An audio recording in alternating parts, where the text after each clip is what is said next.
friendship that'll never ever end.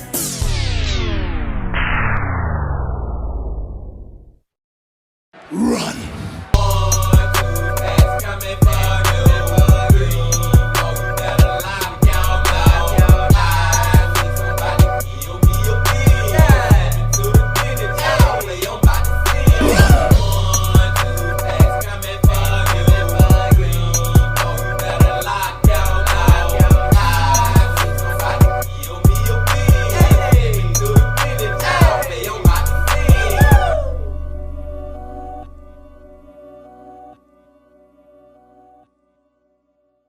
It's a beautiful day in the neighborhood.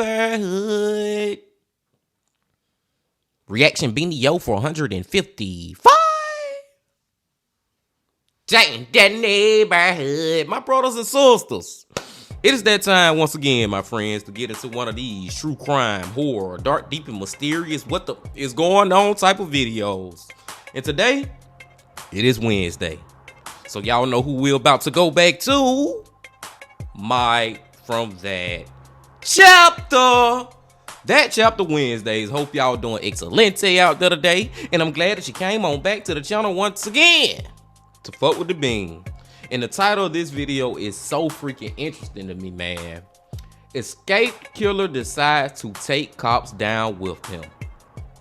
Now, it's two reasons why I said that this is interesting to me.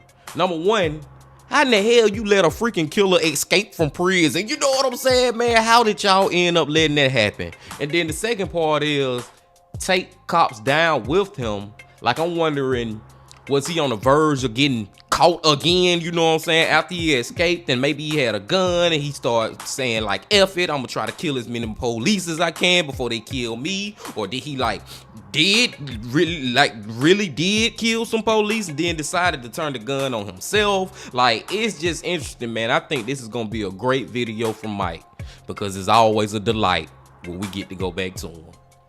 But before we go back to him, my brothers and sisters, y'all know what y'all got to do.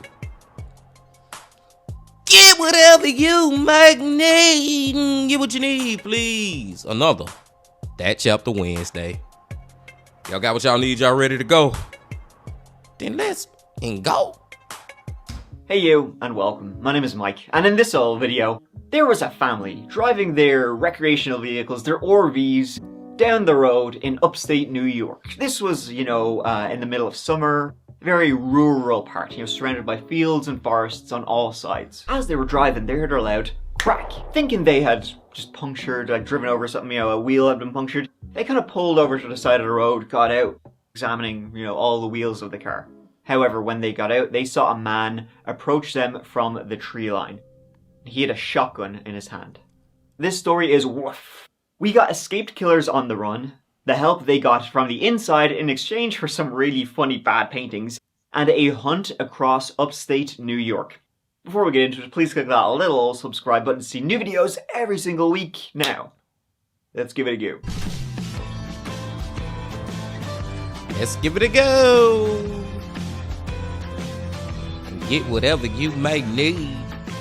And one thing that already threw me off, y'all, because the title say escape killer, but Mike is saying that there are multiple people who escaped from jail. You know what I'm saying? I was just thinking it was one person. So that right there already just made the story that much even more crazier, man. Let's go. Let's give it a go. This whole story takes us to upstate New York, but like upstate of upstate New York, the Tippity. Deep in the Adirondacks lies the small village of Dannemora, population about 4,000. Now I hear you're barking big dog. Slow your roll there, Mike. 4,000, that's not exactly, that's small. Well, it is until I tell you the next part. Because there's 4,000 people living in Dannemora, 3,000 of them prisoners in the maximum security prison that makes up most of the town.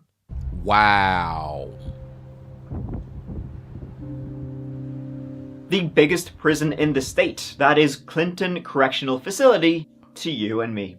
It's interesting. Oh, Clinton Correctional Facility. That's what my boy Pop, you know what I'm saying, be talking about in his songs and stuff. But no, what I really wanted to ask y'all was, would you want to stay in a town like that? Well, literally, like 75% of the town is freaking prisoners, man. I don't know if I want to live somewhere like that. I don't know if it would get on my nerves, but let's just say it wouldn't be high up on my list of towns that I choose to live in. Let's go. It's kind of like Arkham Asylum from Batman, in that it used to be the Dannemora State Hospital for the criminally insane, which means it's haunted as shit. It wasn't just for people who had mental health issues, though, who committed crimes and that sort of thing. No, this hospital was for people who went insane while they were serving their sentence. So the treatment is really top draw. It's sometimes referred to as New York's Little Siberia due to how cold it can get up there in the winters. So that kind of acts like its own little punishment right there. And it's been home to such luminaries as Gangster, Lucky Luciano, Carl Panzram, David Berkowitz, Chris Porco, so big dogs as prisons go. It's hardcore, maximum security, that means real secure. You ain't getting in, you ain't getting out. Okay, I suppose you're gonna get in if you commit some really sick shit, like do some real sick crimes in New York. You're not getting out though. Unless you're one of the two killers who escaped quite dramatically in 2015 from this maximum security prison. This then launched one of the largest manhunts in recent times. Let's talk about it, because wilder shit you will not hear. Summer 2015, June 6th to be precise, D-Day. In one of the less secure wings of the prison, where the inmates, they could cook and they could watch TV, there were card tables. At 5:30 a.m., roll call for the morning, that's when 2 inmates were unaccounted for. They didn't exit their cells like all the other inmates in this wing did. The guards immediately went over to their cells, and they were empty. There was like dummies in their beds. They had last been seen at 10:30 p.m. like the nightly roll call before you would go into their cells. So sometime during the hours of darkness between 10:30 p.m. and 5:30 a.m. they had somehow escaped a maximum security prison. And these 2 particular inmates had a very long and extensive tapestry of history, very beautiful, like in the opposite way, of crimes. I'm talking sexual assaults, burglaries, armed burglaries, regular old assaults, and murders. 3 graves have been filled on their accounts. So these 2 dudes just like scum of the earth type people. You know what I'm saying? They have did all the worst crimes that you really much can do under the sun, or at least a lot of them. But this is Clinton Correctional Facility, man. How in the hell did y'all let these dudes escape? And you can tell that they had a master plan put together with the whole dummies in the bed and stuff. Like this was well thought out by them. But come on, man. Clinton Correctional, y'all one of the biggest prisons in the fucking United States, dude. We gotta do better. We have got to do better. Their names were Richard Matt and David Sweat. Clinton Correctional Facility at Dannemora, it's impossible to escape, supposedly. But these 2 killers had help from the inside, something they'd been working on for years. Richard Matt was born and raised in upstate New York, near Buffalo, and in 2015, at the time of his escape, he was 48 years old and a mean-looking sumbitch who loved his Dr. Pepper. As a kid, he bounced around foster homes, but soon he heard the calling of a career criminal. And basically, from when he was old enough to go to big boy prison, he was in them, bouncing from term to term for burglaries, rapes, assaults, thefts. We're gonna dip these in AIDS blood, and we'll put a patent on them, we'll sell them as deadly weapons. And wouldn't you know it, he had a history of escaping jails and prisons. Being locked up, just not for him. So that's some pretty heavy shit, but that's not what got him sent to Dannemora. See, in 1997, Richard and an accomplice, they kidnapped some really wealthy guy from around Buffalo. And they kidnapped him because they were, going to essentially try and get his money. You're going to extort him, beat the shit out of him until he gave them his money. Now, whether he did have money or not, who knows? But they'd kept him in the trunk of their car for over 27 hours, only taking him out so they could beat the shit out of him some more. Eventually, though, they had enough, and Richard Matt broke this guy's neck with his bare hands. They then chopped up his body, threw him in the Niagara River, where parts of him would wash up along the banks in the days to follow. And out of that, by the way, Richard and his buddy, they only got like $100. After the murder, though, thinking that the heat would be on, Richard and his little buddy, they fled to Mexico, to Matamoros, hoping they could lay low down there. Although I also did a video not too long ago about a killer cult that lived there, so maybe not the best place to go. Although for this piece of shit, yeah, go, get killed by the cult, get eaten by them. So they were in a bar in Matamoros, Mexico, and they ended up drinking with this American fella. When this guy went to use the restroom, Richard followed him in and stabbed him to death, all for the $300 he had in his pocket. Richard... Okay, I said that these dudes were like the scum of the earth. That probably was an understatement. Because Richard is freaking like... I don't have words for him. You know what I'm saying? Like, dude. And then he killing these people for petty ass money, man. Not saying any amount of money, deserve. I mean, it's worth somebody's life. You killing them. But he did that first murder, and just the way he did it, held a man in the trunk for over 27 hours. Kept beating him. Then broke his freaking neck. And that's what killed him. Then chopped his body up, threw him in the river, and they ain't getting nothing but $100 from that.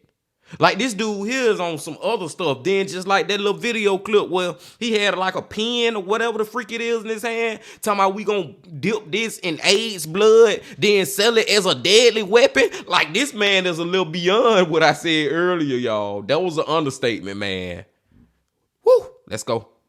Richard Math was then arrested by the Mexican police, and he was such a difficult prisoner to keep. The Mexican guards hated him so much because he was just really violent, really aggressive. He was always trying to escape. Eventually, the Mexican authorities and the American authorities were doing like a trade. Mexican authorities were giving the Americans some big drug kingpin, who the Americans have been after for years. They put this drug kingpin on a plane, sent him back to America. They also snuck Richard Matt on this plane too, and were like, yeah, he's your problem now. You have to deal with him. When the Americans got Richard, they were like, okay, we weren't expecting you, but in you go. He was sentenced to Dannemora. He wasn't due to have any parole until 2032. The other missing prisoner was David Sweat, born and raised in the southern part of upstate New York, near the Pennsylvania border, and he was 34 years old at the time of his escape. He was a violent guy since birth, and much like Richard, was in and out of prisons for burglaries for most of his life. However, it was what he did in 2005 that had landed him in Dannemora. David and two buddies, they had robbed a fireworks store just across the border in Pennsylvania. And then they headed back to New York State, and they went into this parking lot and they were moving the stolen fireworks from one car to another when a sheriff's deputy, who just happened to be driving by, he saw him. He's like, what's going on over here? He went over to investigate. David Sweat then pulled out an iron and shot him multiple times before running the sheriff's deputy down in his car. The sheriff's deputy, Kevin Tarsia, was still alive, and so David then got out of his car and shot him twice in the face. He was arrested days later and sentenced to life without parole. He ain't no better either. Richard and whatever his name is are like, they the worst of the worst. This man sat up here and shot, and it don't even matter that it was a police, shot somebody in the freaking face, and then when you realize that they still living, you make sure by shooting them some more. Like, dude, and it's all over because you had you robbed a fireworks store, but the freaking police at that time don't even know that. You know what I'm saying? Even if they did find out that you robbed, bro, just because the police find out that you robbing something don't mean you're supposed to kill them. These people crazy, man. And one more thing I gotta say to y'all. One more thing that do make sense now, because Mike said it earlier. The reason of how they got out, because it was an inside job. Now that makes sense, because like I said, man, this is Clinton Correctional Maximum Facility place, whatever, man. It had to be an inside job. Let's go. Two very dangerous men, and then in Dannemora, in Clinton Correctional Facility, they somehow became best buddies, right? They bonded. They were like, aren't you great? No, you're great. But this is a case of two very evil, sick men, kind of becoming worse, feeding off each other's worst tendencies, and becoming like super evil. Surrounding the prison is marsh, swamp, endless forests, cliffs, you name it.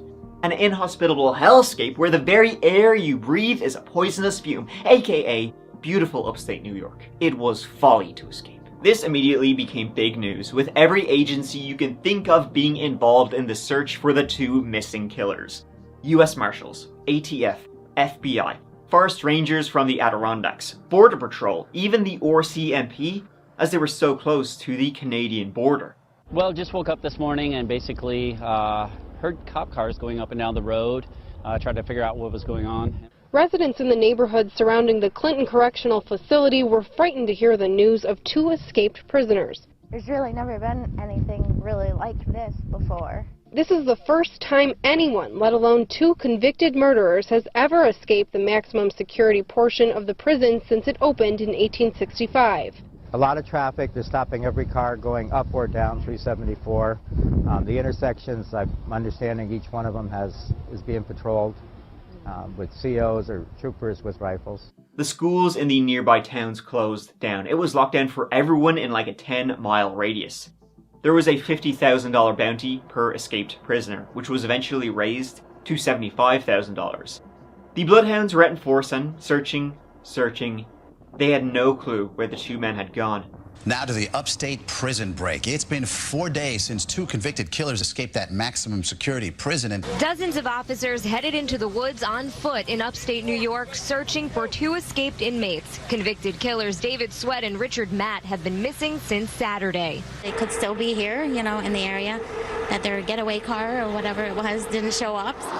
There's heavy police presence outside the village of Essex, 40 miles from the prison. Authorities said 2 suspicious people were in the area, but would not give any more detail.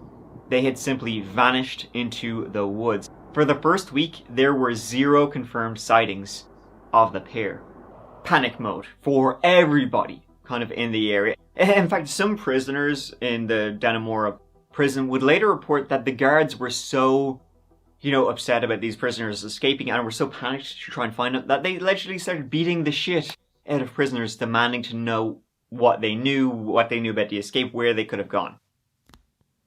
That's crazy that them prisoners saying that. It sound crazy, y'all, but in a way I believe it. Like, I can believe that was happening, man. That prison guards or whatever was trying anything and everything to get some information out of people who they think know where them 2 guys went. But now y'all see why I said, man, would you want to stay in a town with a fucking prison that 75% of the population is the fucking prisoners? What if one of them escape? And then in this case, it's 2 of them. Now I can't even goddamn go to sleep at night. You know what I'm saying, man? Worrying about it, the motherfucker finna break in my house.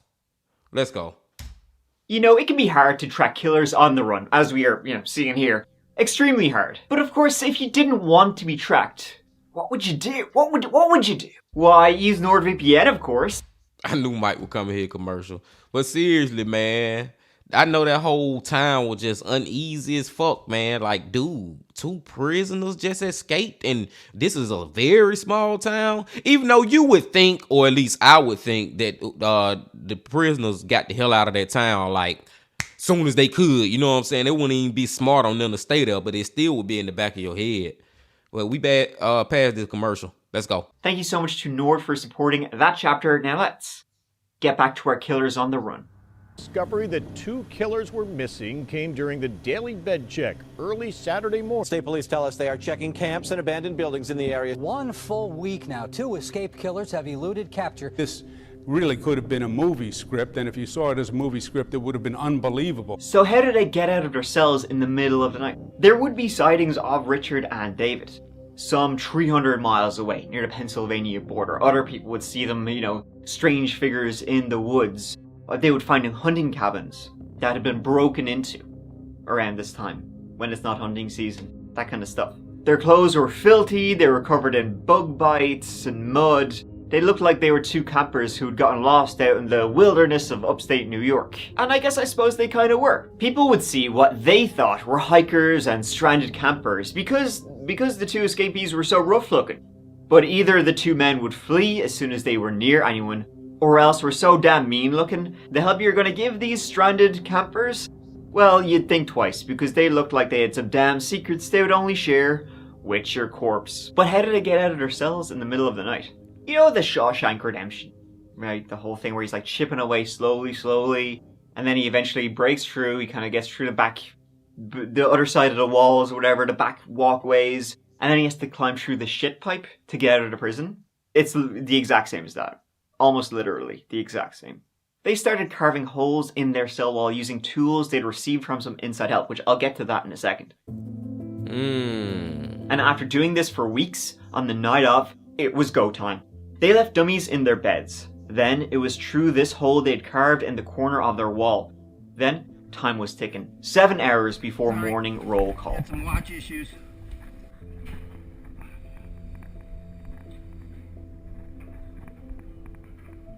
They left notes. You left me no choice but to grow old and die in here. I had to do something. And time to go, kid, written on a real shitty painting of Tony Soprano. From there, it was through the tunnels and catwalks behind the walls. They had to crawl through tunnels exactly like Shawshank Redemption style, very claustrophobic. In fact, Richard Matt got so claustrophobic at one point that David Sweat had to pull him. We're gonna get this pipe.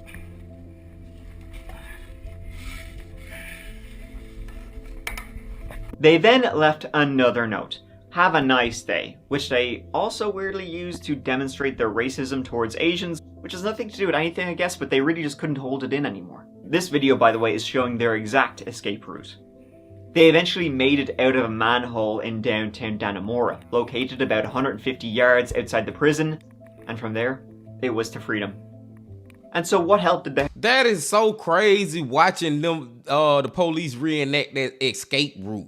Like these dudes, like that's some ish that you could put into a movie where it have been done in movies like the Shawshank Redemption. But I'm just saying, it's just another example of how movies and real life just go hand in hand, man. These dudes really was on something to do this, man. They was thinking of a master plan, and hell, they carried it out.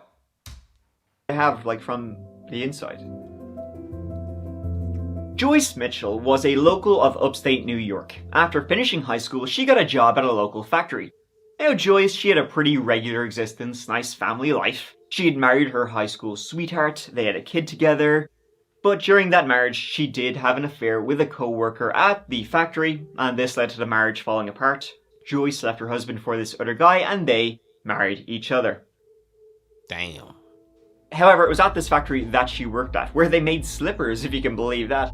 The factory eventually closed down. No more slippers, folks. So Joyce was kind of shit out of luck, shit out of work. But however, wouldn't you know it, the nearby prison, Clinton Correctional Facility, they just happened to be hiring. And so Joyce got herself one of them good old jobs at the tailoring, in the tailoring section of the prison, where, you know, they would teach prisoners how to sew and etc, etc. Joyce, she was reportedly very friendly with the prisoners. She kind of treated them well, she kind of, you know, treat people as you want to be treated. She wasn't there to judge them for being prisoners. And Joyce, it's kind of funny, it's one of these situations where she left her first husband because she was kind of tired of the regular ho-humness of life. She wanted a bit of an excitement, and so she had an affair, and then she married that guy. And then in prison, it was kind of like history repeating itself, where she was kind of bored again, but she really enjoyed, a little thrill, the attention she would get off the prisoners, you know, because obviously there wasn't a whole lot of women in there, so she was like, oh, isn't this great? All the men love me. And, well, you can see what's going to happen. One of her first employees was David Sweat, and they quickly took a liking to each other. As I said, Joyce, wouldn't you know it, she was, again, dissatisfied with her home life, just bored. She got all hot and bothered by David Sweat. He's dangerous, he's a killer. And he likes me? What? They would even find some quiet time together. Now, they've both denied that the relationship was ever sexual.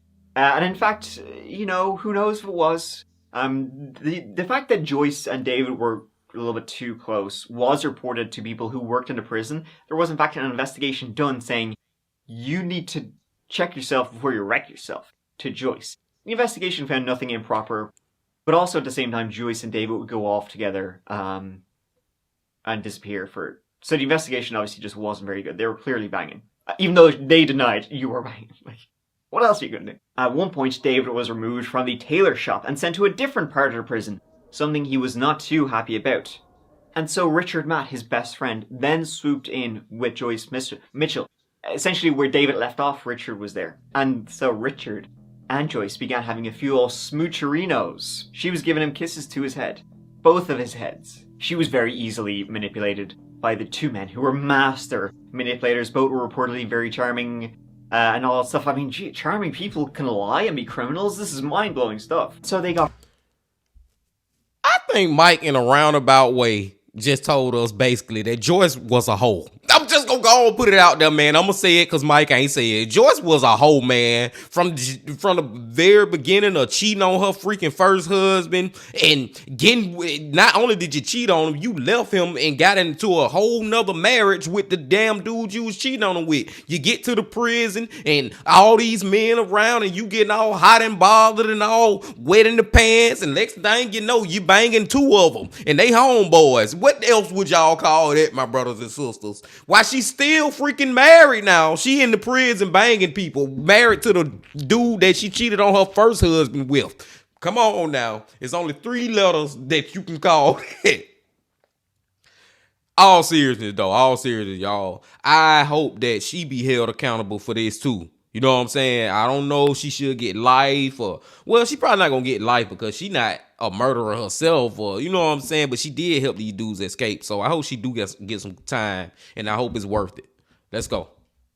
Got her to provide them with stuff from the outside. I'm talking hacksaw blades, chisels, all the stuff they would use to, you know, dig a hole in their wall. It's like at no point Joyce thought, you know what, this is not a good idea. But she was just so wrapped up in the fantasy that she was like, I'm in. Joyce was supposed to be waiting for David and Richard when they broke out, when they got out to that manhole. She was supposed to be there with her car, ready, so they could, all 3 of them could drive away together and go on the run together.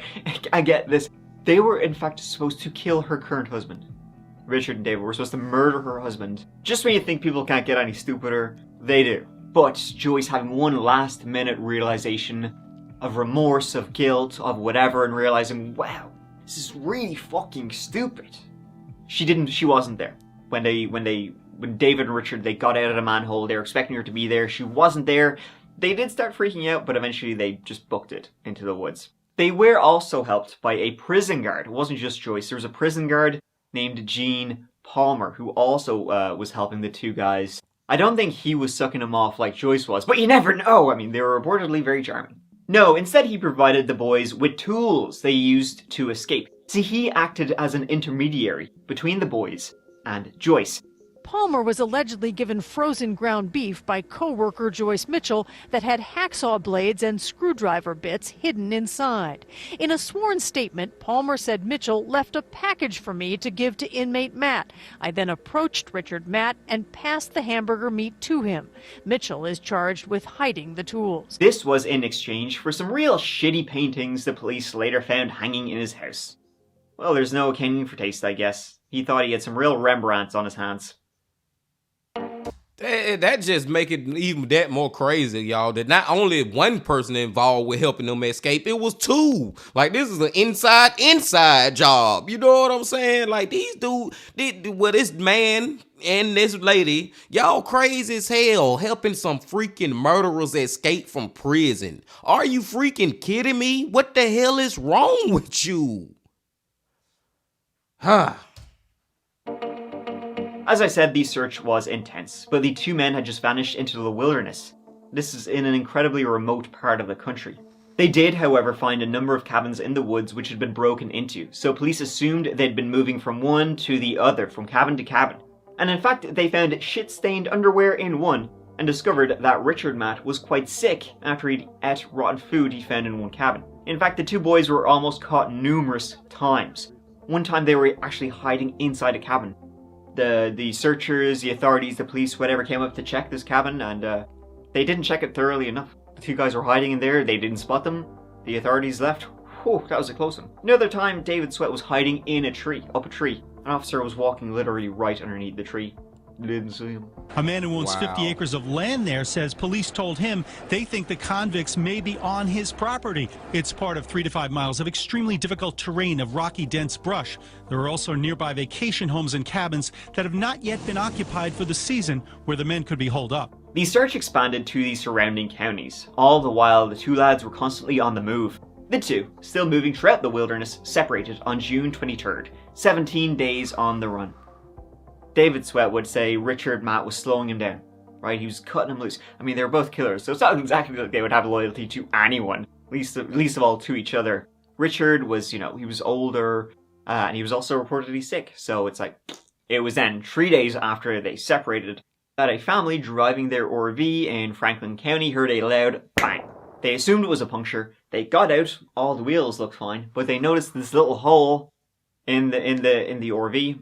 Then they could see Richard down the road coming out of the trees with a shotgun in his hand. He'd gotten the shotgun, he'd found it in a hunting cabin. And I guess he was going to try and steal their car, or he was just like, gonna go out with a bang. He did. The family managed to call the police, who at this time were never too far away, and Border Patrol agents swooped in via Whirlybird. They soon spotted him. He actually coughed, giving away his position, and he didn't run. Instead, he pointed the shotgun at them.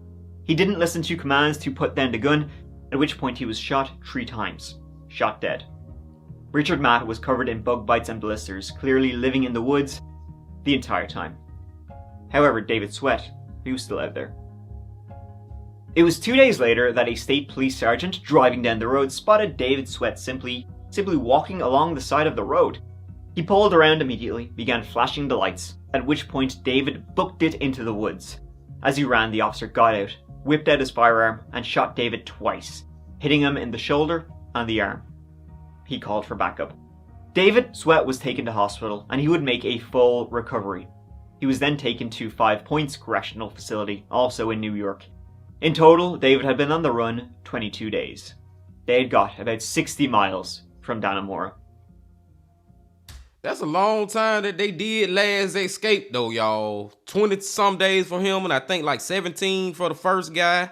And he didn't want to go back. He was not gonna go back. He ended up trying to. I don't think Mike said exactly that he shot at the police, but just the fact that he held a gun up to the police just let you know he wasn't having it no more. He was not having it no more. But this dude right here, I feel like, but it's both of them. Not even just this dude, the other dude too. I just feel like they was out on the run for so long to everybody get tired, man. You know what I'm saying, man? The longer you stay out there in the freaking woods, the weaker you gonna get, and the more easier it's gonna become for you to eventually get caught.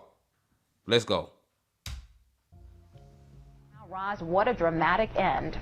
It was indeed. David Sweat, we're told, was shot twice, but captured alive. It all went down about 3:30 this afternoon, and we're getting our first look at him now. Take a look. This is a still picture from CNN taken just minutes after his capture. CNN is reporting that he was spotted walking down a road wearing camouflage clothing in the town of Constable, just 2 miles from the Canadian border. When he took off running is when he was shot. Now, right now, we're told he is under police guard at a Malone, New York hospital. His condition unknown at this time. Now, his capture comes just 2 days after his fellow escapee, Richard Matt, was shot and killed by a Border Patrol agent. Believing that Sweat was nearby, some 1,300 law enforcement officers swarmed that area this weekend, hot on Sweat's trail. Now, the 2 inmates launched a brazen escape 3 weeks ago from the Clinton Correctional Facility. That's a maximum security prison in upstate New York, and investigators say they had help. David Sweat was ultimately sentenced to 3.5 to 7 years for his escape, though he was already serving life without parole, so that ain't gonna do much. And that's all I have to say. Mr. Sweat may want to say some words. Yes, Your Honor. I'd like to apologize to the community and the people who felt the fear and felt it necessary to leave their homes or their community because of the escape. That was never my intent, and I deeply apologize for that, Your Honor. Joyce Mitchell, who helped them escape, she was sentenced to 2.5 to 7 years in prison for her role in the escape, for her role in the plot. Please allow me to start by saying how sorry I am, how much remorse I have for everything that I'm sorry. She was released in February 2020.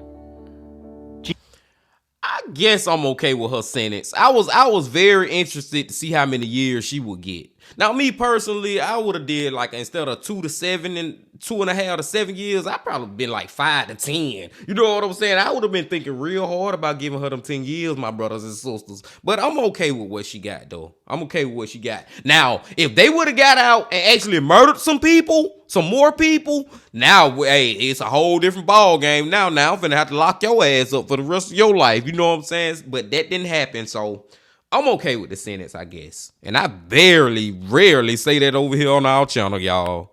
Let's go. Gene Palmer, the painting aficionado, he got 6 months in prison. He ended up serving 4. And Why the hell you only got 6 months now? Hold on now. I mean, I can understand that maybe he didn't have as much to do as Joyce with this whole helping them out, this whole inside job, but he would have at least got 3 from me. I'm just like, come on, man, 6 months and he got out in 4. He barely was in damn prison. That pretty much was a vacation for him. You know what I'm saying? Not a good vacation, but that's just how long he stayed. He didn't stay long at all, y'all. I don't know about that one. Anyway, let's finish it up. Huge investigation was done to find out why and how this occurred. Essentially, 20 people were found to be at fault, though other than Joyce and Gene, none would do time. And Sinead, that is the story of one of the wildest prisoner escapes in recent history. That's what I'd call something else. Real life Shawshank Redemption story of 2 men escaping through a ship pipe, essentially, and making it to freedom. Only they didn't get very far. They didn't get to Mexico. To whatever that place in Mexico he goes to. They got like 60 miles. Betrayed each other, got ate the shit by bugs, and then both got shot. But it's also the story of 2 violent and manipulating people who kind of made it.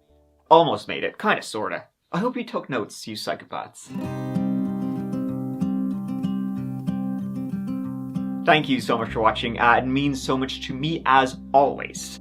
Yeah, here, listen, if you're looking for more of That Chapter, obviously there's a whole heap of videos, but also go check out the That Chapter podcast, which is a new episode out every single Monday, so give it a go. Yes, there we go. All right, I don't know which camera. I guess I'm looking into this camera. Hey you and welcome. My name is Mike. But until the next old video, you know, please I guess just take care of each other and yourselves. Because I love you. Mike out.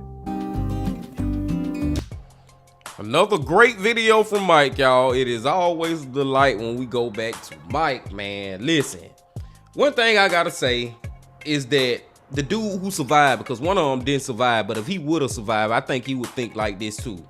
Like, I think let's just say him, because he the one who survived. I think that now that he back in prison, he'll never think about escaping again. You know what I'm saying? Because he escaped and living that escape life, living in the freaking woods with it's one thing to go camping in the woods. It's another whole nother thing to just go out there with nothing but just you and the clothes you got on your back. You know what I'm saying? Living out there, getting ate the F up by bugs, gotta worry about different animals and ain't got no food, no nothing. Like living that escape life where you can't show your face in public. They couldn't, you know what I'm saying? Even they couldn't think about going in the grocery store if they wanted to. You know what I'm saying? They couldn't go in a gas station. They couldn't do none of that, man. They just literally just out in the freaking woods, hungry as hell, going through these different cabins, trying to just salvage whatever they can. That's how the older dude, I think his name was David. I be getting these names messed up, y'all, but y'all know what I'm talking about. The older dude who ended up dying, he got sick from eating some old ass food in the cabin. And I'm long story short, story long, I bet that dude sitting back thinking now, being in prison better than being out in the freaking woods. You know what I'm saying, man? I bet he'll never think about that again. But I'm just glad that they did eventually end up getting back caught. Like I said, man, they was out there for 20 damn days, y'all. Just us as humans, you get tired. You can't just keep just living like that. You know what I'm saying? You can't keep on and trying to stay hidden and all that. Then the police force was strong as hell. They was deep than a mother. You know what I'm saying? At one point, Mike said it was like 1,300 throughout that weekend of police officers searching for them. So they came out in droves, and it's like eventually they was gonna get caught. The lady, I mean, I'm glad the sentence she got, that was cool for me. But it's just like, dude, like, how could you help freaking murderers escape prison? They freaking murdered people. Same thing go for the man too. And I don't like his sentence. I'm just gonna be 100. I don't like his sentence, man. I feel like he should have got a couple of years or something. A little 4 months, 6 months, and he get out in 4. That's a fucking slap on the wrist. And like I said too, I'm glad, because this could have went a lot worse. When they got out, they could have potentially killed more people. And the one dude almost did it, the one with the shotgun. You know what I'm saying? That got killed. But It could have went a lot freaking worse, man. So I'm glad that it didn't go that far. But we ain't really heard a story like this, or we have, y'all. It has been very rare that we hear about these people who freaking escape and they already murderers. It was on some Shawshank Redemption type ish how they escaped too, man. Like it was I'm not trying to give them kudos to try to put them in a great light or nothing. I'll give them props, you know what I'm saying, to make them to portray them as like I'm giving them admiration. That's not what I'm doing, my brothers and sisters. All I'm saying is they was thinking of a master plan and they really did carry it out. You know what I'm saying? And it's funny how they was freaking, they thought it was funny theyself. You seen the little sticky note, even though that was a racist ass sticky note and it was random as hell. But it's even they was kind of cheeky with it. Like, we really doing this, you know what I'm saying? So I don't know, y'all. I don't know. Let me shut my ass up. I can go on and on about this story just like I can do all the other stories, y'all. But we have been here long enough, man. We have been here long enough. I digress. Y'all just please make sure that y'all hit that like button. Y'all comment, subscribe if you ain't did that yet. And come on back tomorrow. And I don't know where we gonna go, but whoever channel we go to, best believe it's gonna be an amazing time. But until then, my friends, you also gotta remember this. Love, peace, and happiness. Stay safe. Don't stop. Keep going. Yeah.